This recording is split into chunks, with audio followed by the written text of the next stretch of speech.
एके ठिकाणी स्वामींचा मुक्काम होता तेव्हा सर्व सेवेकरी रात्री झोपेत असताना चोर येतात आणि त्या मंडळींचे सर्व सामान चोरी करून घेऊन जातात.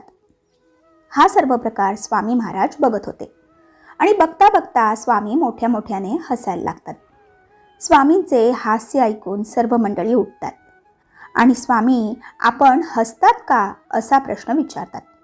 तेव्हा स्वामी अजून मोठमोठ्याने हसू लागतात आणि बोलतात, अरे तुमचे सामान चोर घेऊन गेले, आता करा भजन. स्वामी भक्त हो, मंडळींनी बघितले असता खरोखर सामान चोरीस गेले होते. आता काय करावे? तेव्हा श्रीपाद भटांनी स्वामींना विनंती केली की स्वामी आता सामान कोठे सापडेल? तेव्हा स्वामी बोलतात, आमच्या पोरांना कळवा. मग स्वामी हुकुमाप्रमाणे बसलगावचे कुलकर्णी भवानराव देशपांडे यांना जाऊन सांगितले आणि या मंडळींनी लगेचच